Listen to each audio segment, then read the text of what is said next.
I am a senior and so is my dad. At 78, he is living strong. His hearing, eyesight, and memory may be deteriorating, but his character is unbroken. There was a time in my dad's life when his future did not look very bright. In elementary school, a teacher told him he would never amount to anything since he wasn't a strong reader and writer. Simple work for other students was a timely challenge for my dad. "You're no good, you're stupid," they would say. This teacher assumed that since my dad couldn't do schoolwork, he would never be smart or educated, and one day successful and wealthy. Going to school to obtain an education was and is still often assumed to be a measurement of one's ability to be successful.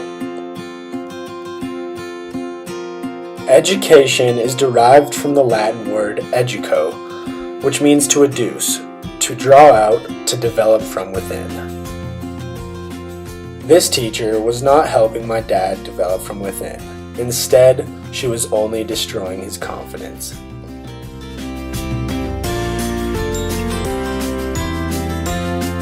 Thankfully, my dad did not listen to her. He used what she had said as motivation to develop in areas that mere textbooks could never teach. Later, he began to work on developing the things that he had control over, like being kind, generous, telling the truth, and remembering people's names. Ironically, failing to do these things can often cause those who do well in school to become unsuccessful.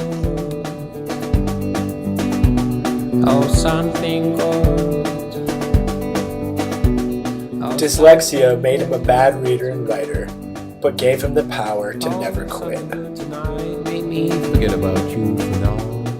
My dad would struggle his way through high school and eventually end up at the University of Alabama. But after 2 years, he came to the conclusion that school was not for him, so he decided to drop out.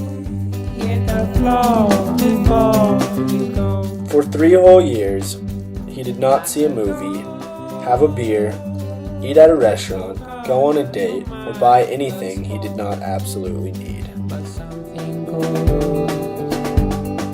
There's a quote by Dorothy Brand that applies to the next chapter in my dad's life. It reads, "Act boldly and unseen forces will come to your aid." My father would act boldly and he would never quit. And of course, things started to work in my dad's favor. It was during this time period of working every single day that things began to change.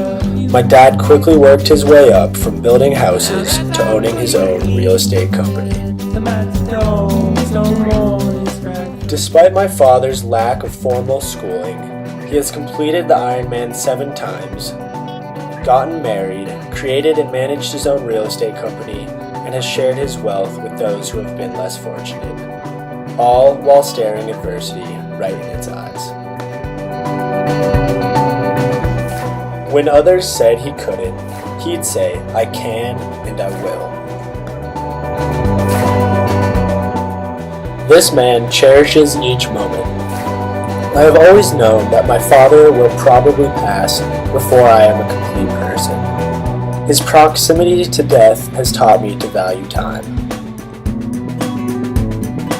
Rather than fear and resist taking on a challenge and potentially failing, I simply say yes, because life is too short to say no. If our society continues to judge people by what they can't do, we will never discover the greatness hidden in all people. Life is long, but our time together is fleeting. My senior year of high school is in full swing, and I'm grateful to say, so is my senior dad.